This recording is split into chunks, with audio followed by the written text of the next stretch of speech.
Convertir esta aula como la Academia de Platón. Vamos a tratar un tema que puede ser de importancia para ustedes y para todas las personas que viven en este mundo y tienen que pensar y interactuar con lo que nos rodea. El tema es el alcance de las influencias culturales. El alcance de las influencias culturales.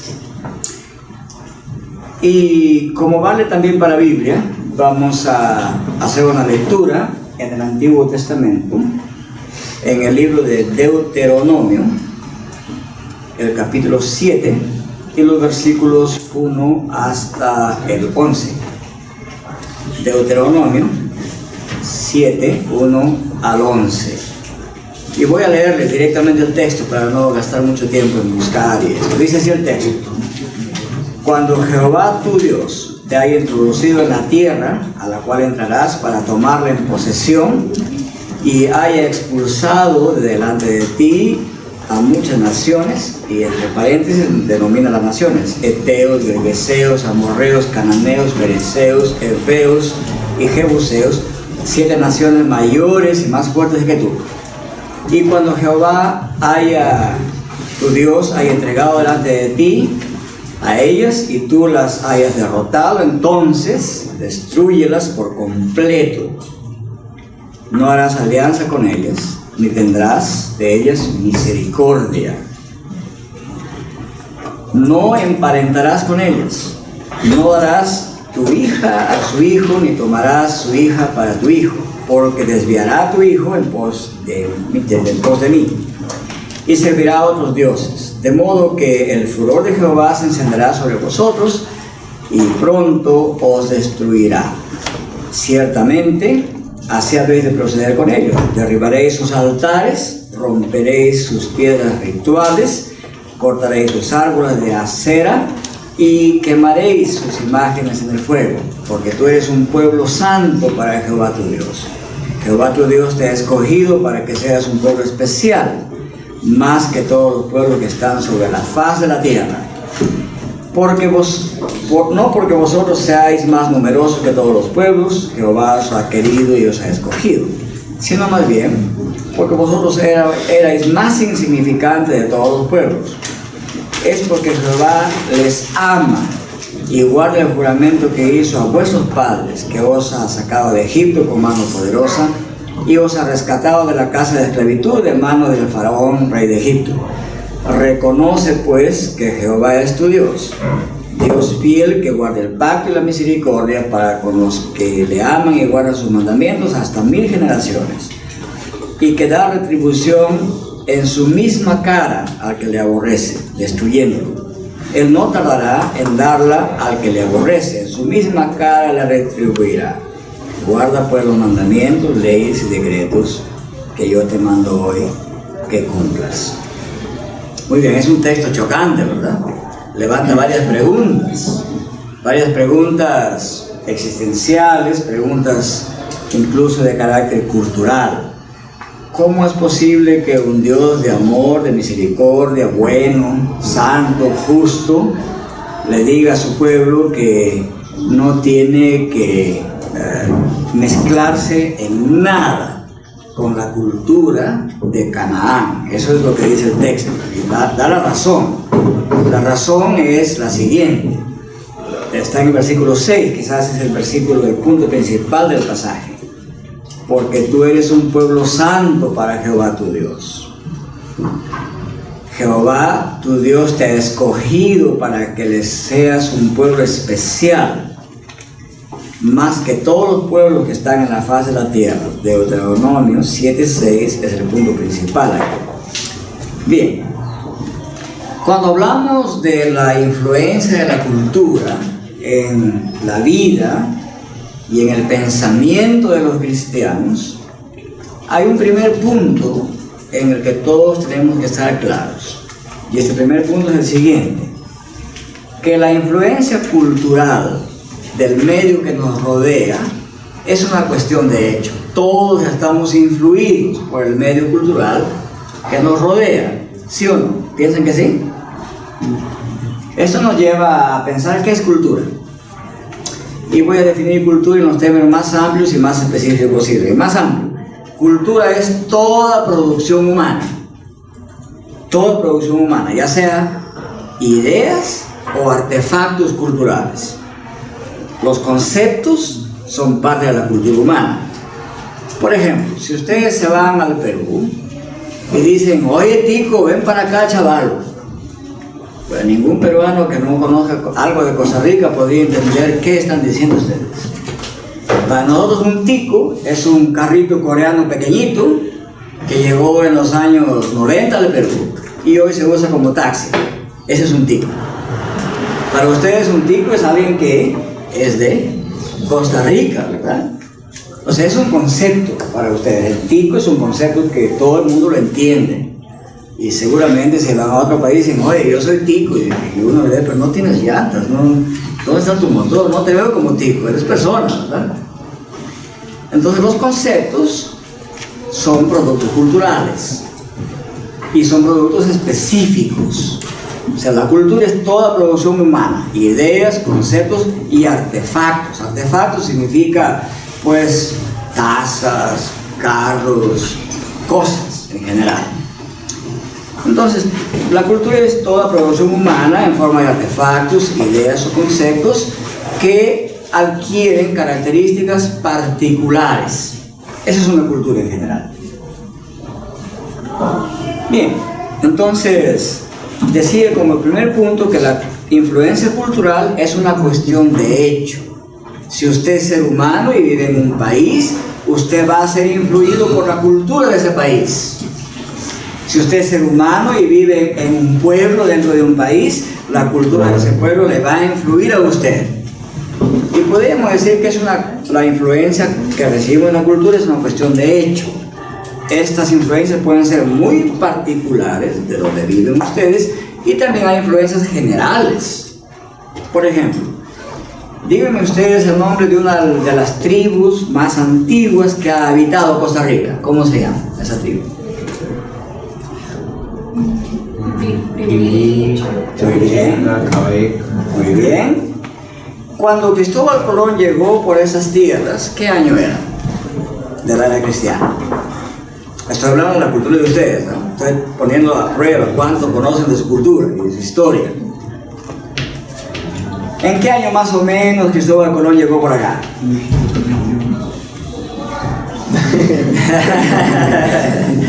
En 1492 llegó a América, ¿no?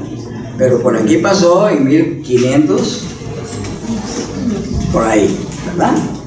Y habían varias tribus en esta parte que se llama Costa Rica el día de hoy, ¿verdad? Muy bien. Esas tribus tenían idiomas, ¿verdad? Entonces, ese idioma a ustedes no les ha influenciado. Probablemente les pregunto: díganme 4 palabras de la tribu más grande que hubo en ese tiempo. Ustedes no lo van a saber, porque no es un idioma que se conoce en el día de hoy. Pero la influencia más grande que ustedes han recibido de España, díganme cuáles son las influencias que tienen en ustedes de los españoles.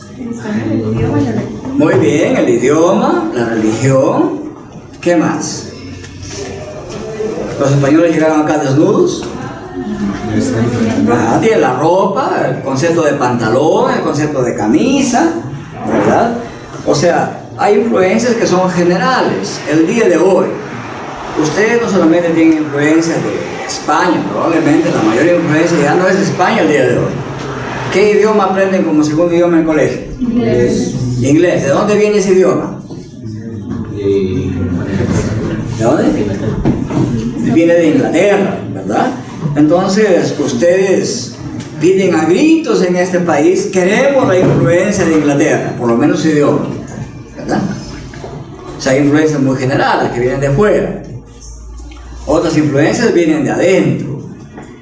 Aunque ustedes hablan el idioma español como yo, pero tenemos diferencias de acento, ¿verdad? Tenemos clases idiomáticas muy particulares que se han desarrollado en su propio país. Entonces, aunque las influencias son cuestión de hechos, suceden, ¿verdad?, son particulares de donde viven y también son influencias generales de fuera. Es decir, sea usted cristiano o no, está culturalmente influenciado. Es una cuestión de hecho. No se puede evitar la influencia cultural. ¿Quedamos claros con eso en primer lugar? Entonces, la cultura existe, ustedes existen, y las influencias culturales en nosotros, seamos o no creyentes, se va a dar. Es una cuestión de hecho. No se puede evitar, no se puede negar, está ahí. ¿Estamos de acuerdo en eso? Bien. ¿Reconoce la Biblia esta cuestión o no? ¿Reconoce la Biblia que la influencia cultural es una cuestión de hecho? ¿Qué piensan ustedes? ¿Sí? Denos un ejemplo. Yo les doy un ejemplo. Vayamos a Josué 24. Ustedes pueden leer en su casa todo el capítulo 24 del 1 al 28. Pero en esencia, en este pasaje, aún en el pueblo de Dios se ven las influencias de la cultura de los pueblos aledaños. Por ejemplo, en ese pasaje Josué hace un pacto con su pueblo y reconoce que cuando ellos vivían al otro lado del río Jordán, o sea, en Mesopotamia, sus padres eran adoradores del sol y de la luna. Influencia, alguien dijo, religiosa, ¿verdad? Entonces, cuando Dios llamó a Abraham para que a partir de él formara un pueblo, que a partir de esa descendencia el pueblo creciera, y Dios derrama su bendición sobre todas las naciones que iban a salir de Abraham. Cuando Dios llamó a Abraham, lo llamó desde un pueblo que tenía cultura, tenía tradiciones religiosas, tradiciones psicológicas, antropológicas, tenían una cultura. Pero Dios los llamó a vivir, después de ese llamado, en una relación con Dios. Y Dios poco a poco fue educando a Abraham hasta llegar a Jesucristo. ¿Jesucristo dónde nació? ¿En Jerusalén? Vamos a hablar con precisión a partir de ahora. ¿Dónde nació Jesús? ¿En qué lugar? En Belén, ¿verdad? En Belén. Y dentro de Belén, ¿en qué sitio particular nació? En un pesebre. ¿Qué era un pesebre? Ajá, dije con precisión, ¿eh? El lugar donde estaban los animales era un establo, ¿verdad? El pesebre era una batea, un depósito de madera donde comía la vaca o el burrito o los animalitos que vivían ahí, ¿no? Entonces el pesebre era ese depósito de comida.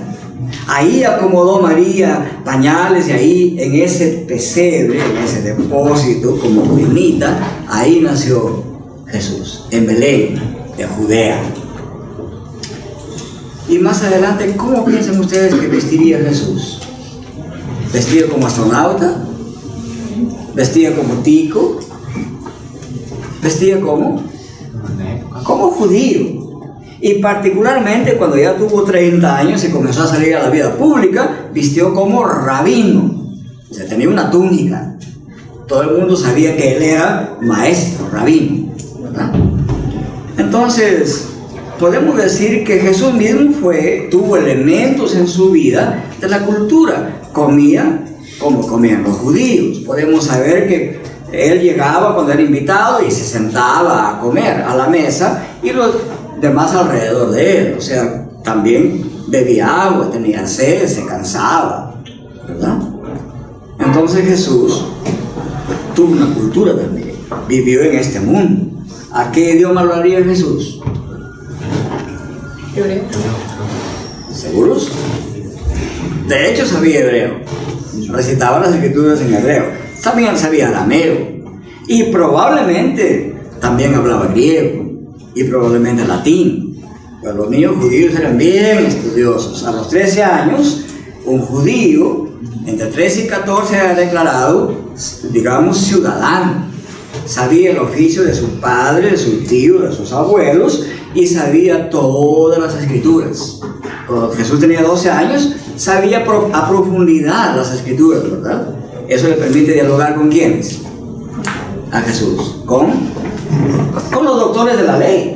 Recuerden, a los 12 años, ¿no? Jesús sabía las escrituras, sabía leer, sabía escribir, sabía las cosas culturales. O sea, hay cosas culturales que no podemos dejar de tener nosotros, como las tienen ustedes el día de hoy. También digamos que en Éxodo capítulo 32, es un pasaje clave. Ya Israel había salido de Egipto, está en camino hacia la tierra de Canaán, y Moisés se ha demorado ya más de 30 días, han pasado 40 días y no bajaba del monte Sinaí, y ellos dicen a Aarón: haznos un ¿qué para adorar?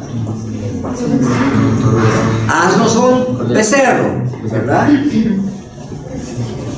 ¿De dónde tenían ellos ese concepto de que había un becerro a que debían adorar? De los egipcios. De los egipcios lo aprendieron. ¿Cómo se llamaba ese animal en Egipto? El buey apis, ¿verdad? O sea, historia de cultura. Entonces vemos que la cultura influye. Ahora la pregunta en segundo lugar es: ¿hasta dónde debemos aceptar influencias culturales? Esa es la pregunta clave de hoy.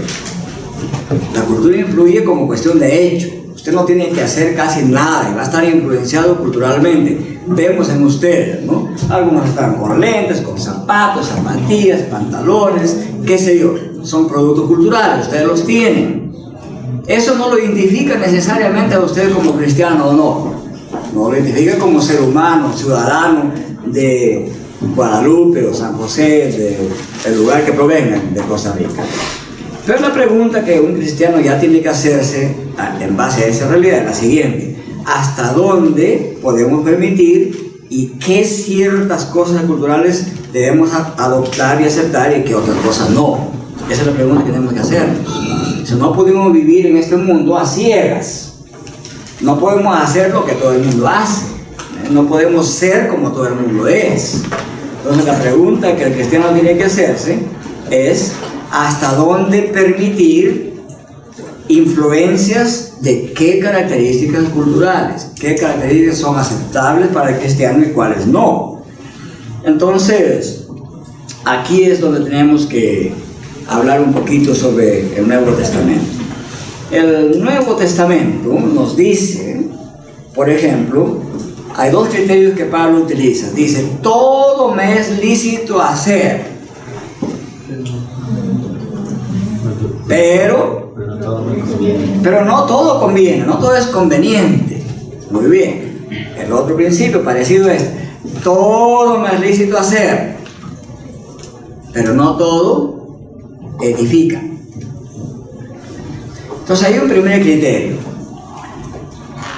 Eso de hecho significa que en la cultura humana, porque el hombre, por más pecador que sea, es imagen de Dios, significa que en la cultura humana hay ciertas cosas que edifican y hay ciertas cosas que son convenientes. Juan Calvino, en su obra llamada La institución de la religión cristiana, dice que el cristiano tiene que aceptar las cosas que son verdaderas, vengan de donde vengan. Por supuesto, Juan Calvino era un lector ávido de los clásicos. Calvino podía citar de memoria pasajes enteros de la República de Platón, de la Política de Aristóteles, o de los tratados de Séneca, o de los tratados de Ovidio, o de los tratados de Juvenal, o de los tratados de los filósofos griegos antiguos, ¿verdad? Eso cuando él tenía ya 20 años, era erudito en esas materias, porque en los colegios de ese tiempo, colegios entre comillas, todos tenían que leer a Aristóteles y a Platón, todos. hasta el siglo III de esta era cristiana, la gramática, que hoy es parte de literatura, en ese tiempo era parte de la lógica. Por lo tanto, un estudiante de más o menos 15 años era un experto en el dominio de la lógica, para poder luego saber gramática y luego saber música y etc. ¿Verdad? Entonces, digamos que Calvino nos dice que la verdad, las cosas verdaderas, hay que aceptarlas, vengan de donde vengan. Es más, él sabía y creía por su conocimiento que en las obras de los clásicos habían varias cosas que son verdaderas. Por ejemplo, Platón y Aristóteles creían que un ser humano no solamente puede aprender ciencia y educación física y del cuerpo y la fuerza, porque eso simplemente le ayudaría a ser físicamente fuerte, pero creían en el arte, en la música, porque esa música modulaba, le daba forma, le daba docilidad al alma, ¿verdad? O sea, era más o menos integral en su pensamiento. Entonces hay cosas que ellos han dicho que eran verdaderas, y aunque algunos dicen que si alguien no cree en Dios no puede tener nada de verdad, eso se puede debatir, ¿verdad? Eso se puede debatir. Entonces, ¿hasta dónde podemos aceptar las cosas de la cultura en nuestra vida como cristianos? Y el primer criterio es hasta donde los aspectos culturales o las características culturales de mi barrio, de mi pueblo, de mi nación no choquen con los mandatos divinos, no tenemos problema. Por ejemplo, ¿cómo debe cortarse el cabello el varón? Aquí vemos varios varones de cabello corto, ¿verdad? ¿Cuántos centímetros debe tener? Y nos miramos las cabezas todos y nos damos cuenta que unos tienen el pelo un poquito más largo, otro poquito más corto. Los peinados son distintos, algunos hacen una crestita para arriba como gallitos, otros no, diferente, o sea, y nadie está criticando a ellos por hacer eso, ¿verdad? ¿Por qué? ¿Por qué no hay una norma que diga, miren, todos los varones raya a la izquierda o raya al centro y pelo no más de 4 centímetros? ¿Qué pasaría si una iglesia dijera eso?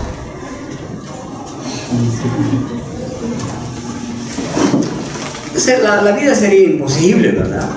Si comenzamos a normar, bueno, todo el mundo zapatos, mocasines, sin amarras.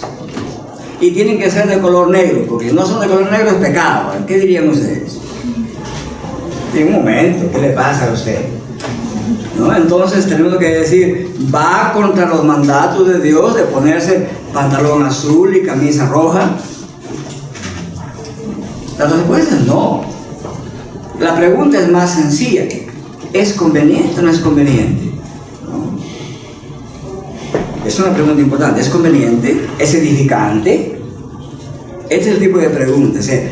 ¿Permitimos influencias culturales hasta donde ellas no contradigan los mandatos específicos de Dios? Es un criterio grande. Bien. Hay influencias culturales que sí comprometen la verdad de Dios. Y aquí podemos hablar de varias cosas modernas. Por ejemplo, en algunos lugares del mundo, los hombres llevan aretes en ambas orejas. ¿Han visto eso, verdad? Otros quieren hacerse huequitos en la nariz y 7 huequitos en el lado izquierdo de la oreja y cosas así. ¿Qué dirían ustedes frente a eso?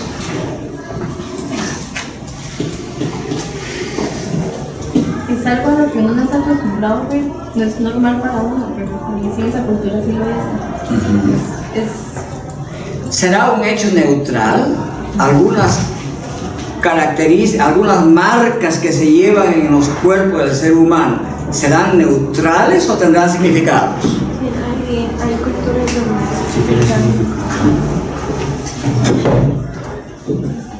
para ellos. En toda cultura, los artefactos, los conceptos, las ideas, ¿tienen o no significados? Tienen, ¿verdad? ¿Quién define esos significados? La cultura. Les voy a contar una historia bien rápida. En algunos pueblos de la India se come solamente con la mano derecha. Se comen con la mano derecha. No usan tenedor, no usan cuchara. El gallo pinto a la boca. Entonces llegaba uno de la India, Estados Unidos, que vivía en un pueblo del norte de India, la familia que lo iba a alojar, que lo iba a tener en su casa, sabían que ellos comen con la mano. Bueno, ellos decían con las manos. O sea, los americanos pensaban que comen con las manos. Y llegó a hacer un PhD en bioquímica en Estados Unidos. Entonces la familia estaba bien curiosa de cómo va a reaccionar este joven hindú. Y entonces lo invitaron a la mesa y le pusieron tenedor, cuchara, cuchillos, como hacen los americanos. Y él sí sabía, iba a hacer su PhD, sabía la cultura americana. Comió con las herramientas que le pusieron a la mesa, con los utensilios, ¿verdad? Y esta familia estaba muy curiosa, hasta que un día le dice, oiga, explíquenos eso, ¿ustedes realmente comen con las manos? O sea, con los dedos de las manos. Le dice, bueno, quizás debo aclarar bien esto. Comemos con los dedos de la mano derecha solamente. No usamos las dos manos para comer, para meterla en el plato, solamente la derecha. Porque la mano izquierda se usa para limpiarse la cara y todas las demás partes cuando vamos al baño. Entonces no podemos usar la izquierda, solamente la derecha. Y le voy a explicar la razón por qué hacemos así. Porque antes de comer, lavamos bien, especialmente la mano con la cual vamos a comer. Y yo me aseguro que es mi propia mano. Estoy seguro que yo mismo la he limpiado bien a esa mano. Estoy seguro de la higiene personal de esa mano. Y no podíamos comer con tenedores, y especialmente no en los restaurantes, porque no sabemos por cuántos cientos de boca ha pasado ese tenedor y no sabemos si está bien limpio. Entonces, por esa duda de no saber de la higiene de ese tenedor o de esa cuchara, preferimos usar la mano, mi mano, que sí sé que está limpia. Claro, los americanos le preguntaban eso con el prejuicio, que es cochinos, que es sucio, ¿cómo pueden comer con la mano? Pero ellos comían con la mano por un concepto de buena higiene. Y el americano come con el tenedor por un concepto de buena higiene. ¿Cómo se define la higiene entonces? O sea, cada cultura tiene una manera de hablar de higiene. Pero hay un punto común entre ellos. Higiene significa asegurarse que la herramienta con la que van a comer esté completamente limpia. Eso les unía a ambos. Entonces, el prejuicio cultural está presente en todos nosotros, ¿verdad? Entonces, cuando hablamos de la cultura, podemos decir que hay ciertas cosas que son de uso tan general, pero hay cosas que no son neutrales. Por ejemplo, los signos que distinguen hombre y mujer no son neutrales. En el Antiguo Testamento solamente se hacía un hueco en la oreja. ¿A quién? ¿A quién? La Biblia lo dice, ¿eh? A aquella persona que después que había llegado su tiempo para ser libertado de la esclavitud, amaba tanto a su patrón, a su amo, a su señor, dice, yo quiero seguir siendo su esclavo, y tenían que hacerle un hueco en la oreja, señal de esclavitud. Entonces hay signos que son no neutrales, que tienen significados, ¿verdad? En la Biblia se dice que los cristianos tienen marca ¿dónde?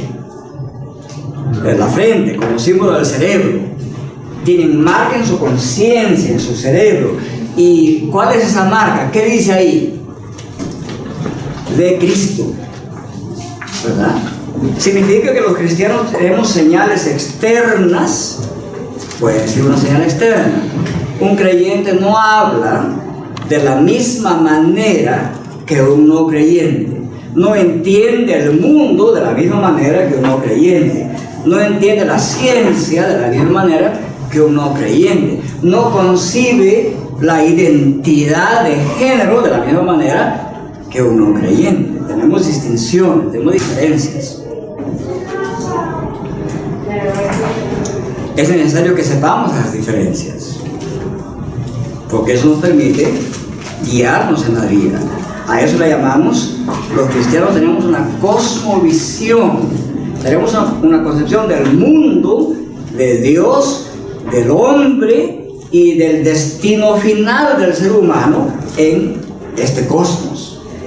Para el cristiano el cosmos tiene finalidad. En general, para el físico no cristiano no le importa dónde va este cosmos, ¿verdad? Al químico no cristiano no le importa por qué esta reacción química es como es y no de otra manera, ¿no? Al químico cristiano sí. ¿Cuánto por ciento de oxígeno hay en el aire que respiramos constantemente? Usted ya ha llevado química, ¿verdad? ¿Sí? Bien, ¿cuánto por ciento de oxígeno hay en el aire que respiramos constantemente? A ver. ¿Nada? 21%. No más, no menos. Si hubiera 21.2, ya estaría... No, sería difícil respirar, ¿verdad? La gravedad, o sea, esa fuerza de atracción que ejerce la Tierra sobre los cuerpos, ¿cuánto es en la Tierra? 9.8 ¿qué? ¿Qué? Kilogramos, metros, toneladas, ¿qué? Es por segundo. ¿Qué? Metros por segundo. Muy bien, metros por segundo, ¿ah? Muy bien, ya estamos bien en física, ya pasaron física.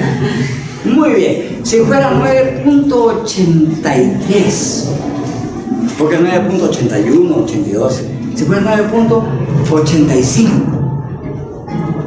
sería imposible la vida, ¿verdad?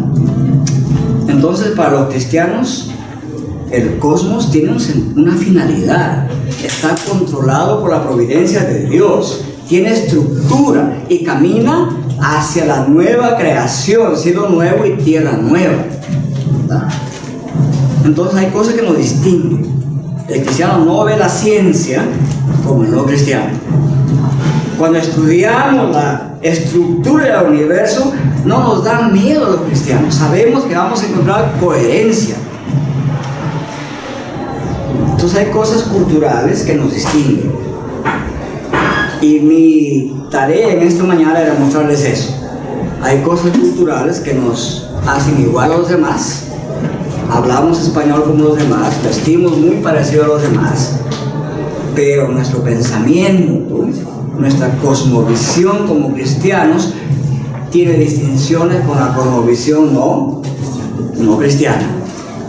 Y la idea de un colegio de inspiración cristiana, donde estudian para aprender el cristianismo, es que ustedes aprendan a pensar como cristianos. Hay un Dios que ha creado este mundo y lo dirige hacia un final donde será no solamente restaurado, este universo será renovado a una gloria mayor que la que tenía antes que Adán pecara.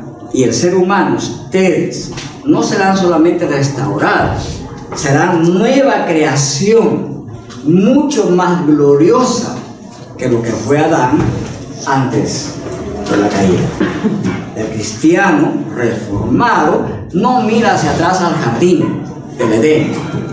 El jardín del Edén no, aunque antes que haya pecado, aunque era hermosísimo, no tiene la gloria de lo que tendrá el nuevo jardín del Edén, en la nueva Jerusalén, en el nuevo cielo y en la nueva tierra. Gracias.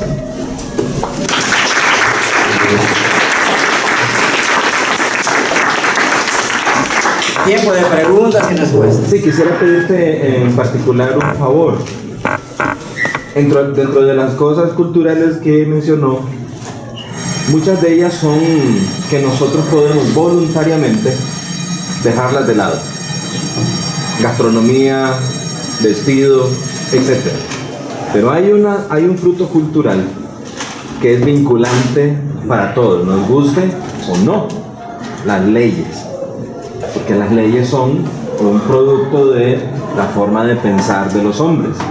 ¿Cómo entendemos aquellas áreas de la cultura que nos presionan y que tenemos dominio de decir no? ¿Cómo bregamos con el asunto de este otro producto que nos vincula de forma que impuestos, por ejemplo, ¿verdad?, meten la mano en nuestro bolsillo con nuestra aprobación o sin ella?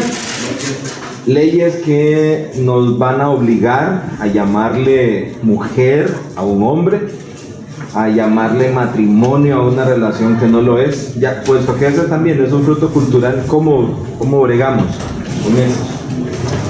Gracias, Donald. Hay dos cosas que puedo decir sobre eso.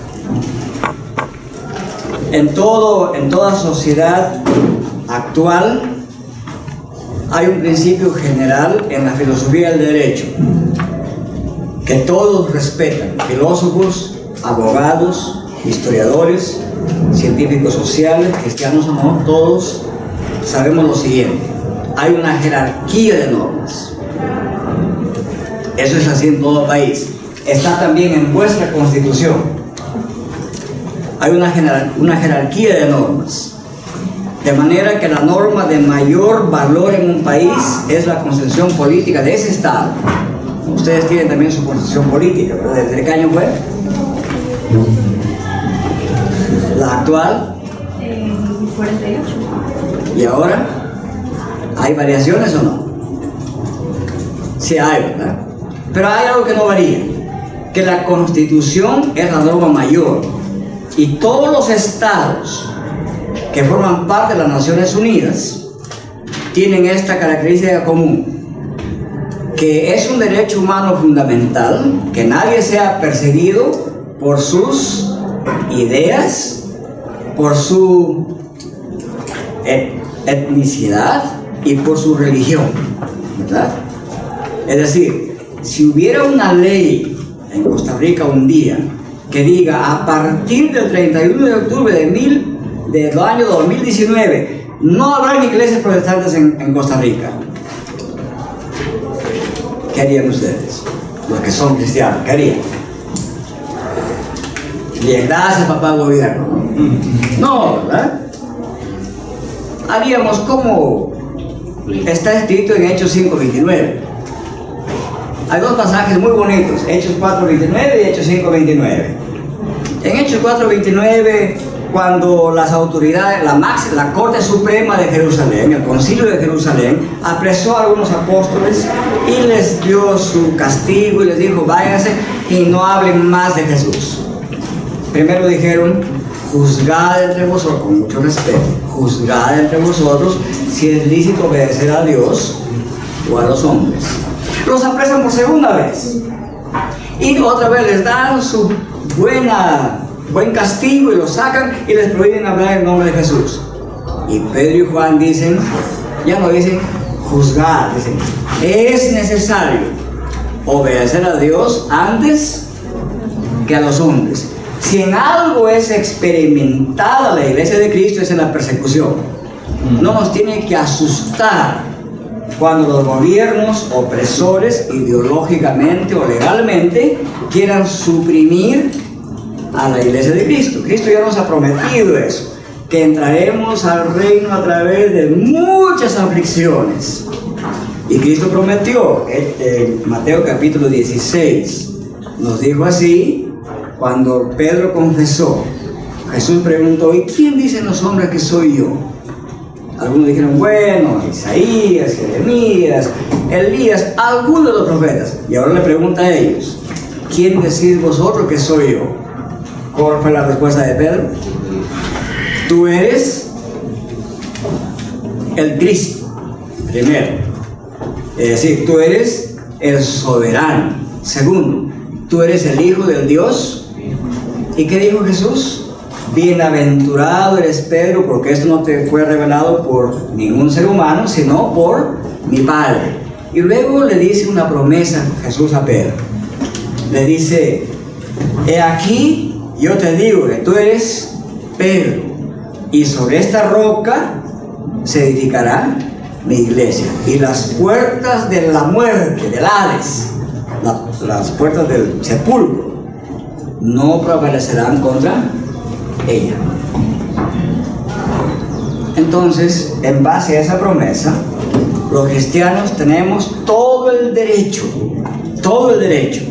de ponernos de pie en dependencia de Dios y decirle no a cualquier ley que violente los principios sagrados de la palabra de Dios. Esa historia tiene 2000 años. Estados, digamos del tiempo de Cristo para acá, varios gobiernos, varios imperios y emperadores malignos han querido destruir a la iglesia, pero no han podido y jamás lo podrán.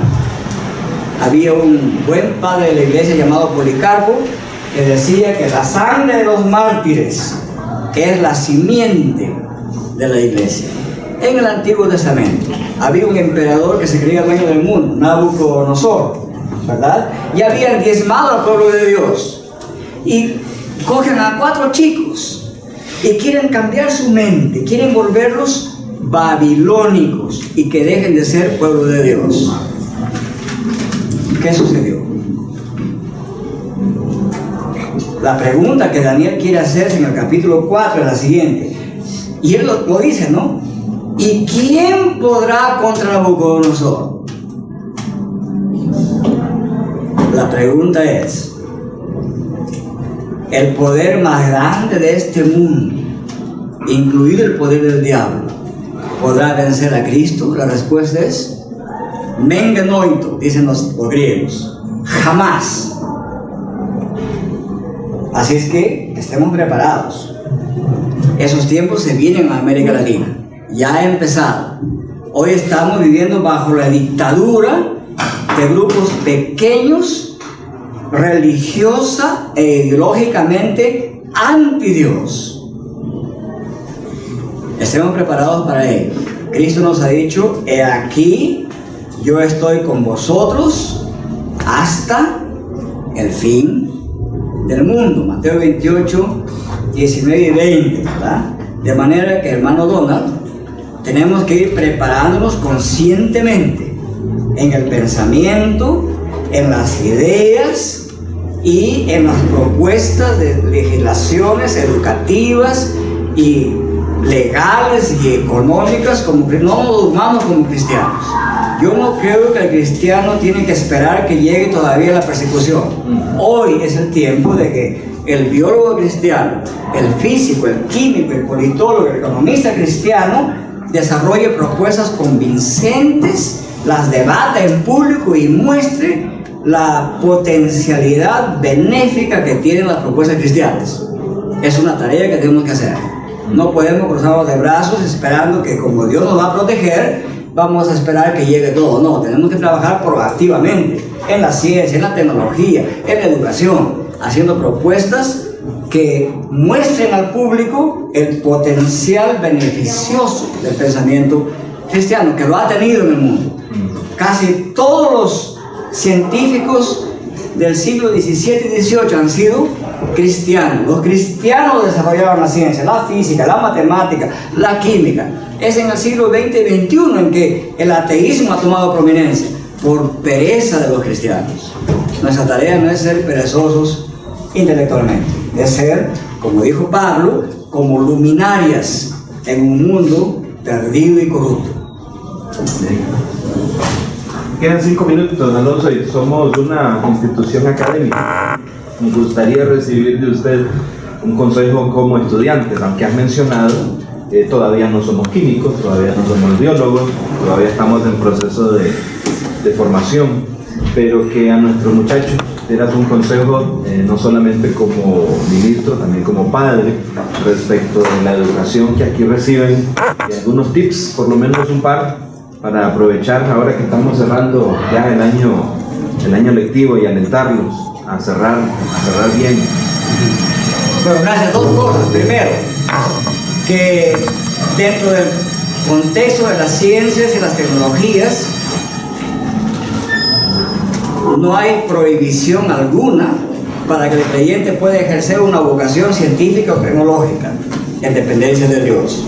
Significa que si yo estudio ingeniería genética, me comprometo delante de Dios a no hacer experimentos ni de clonación ni de usar células madres para manipular genéticamente seres humanos. Aparte de esas cosas que van contra la voluntad de Dios, no hay ningún campo prohibido para el cristiano. Ustedes están formándose no para solamente terminar el colegio, están formándose para ser científicos, tecnólogos, profesionales en diferentes áreas. Mi primer consejo es que en este mar de opciones que les da el colegio, de una visión general de las ciencias, las tecnologías, las humanidades y las artes, escojan su vocación para servir a Dios en esa vocación. Y pueden servir a Dios siendo profesionales, no neutrales. No hay neutralidad en la academia. Nunca la ha habido, no la habrá. Punto 1. Punto 2. Hay que buscar siempre, como decía Juan Calvino, la excelencia. Él enseñaba 3 valores grandes: la responsabilidad, la humildad y la excelencia. Y yo creo que ustedes no están en un colegio cristiano por accidente. Están aquí porque Dios quiere que estén aquí, así ustedes no estén conscientes de ello. Lo importante sería que hagan conciencia de eso y que a partir de ahora, si no lo han hecho, hagan como un pacto con Dios.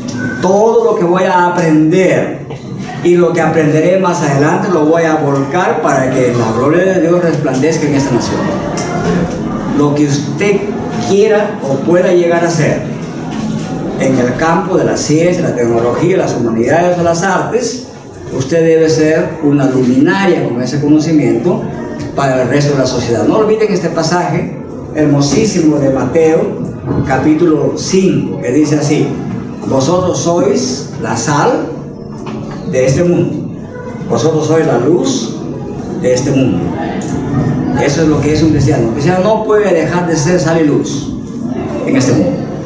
Y para ello usemos todas las capacidades que Dios nos ha dado en nuestro cerebro, en nuestro ser, para que cuando hablemos de ciencia, cuando hagamos tecnología, cuando hagamos educación, cuando hagamos arte, la gente pueda decir qué grande es el Dios de esta persona o de este pueblo. Amén. Muchas gracias. Damos un aplauso. Gracias,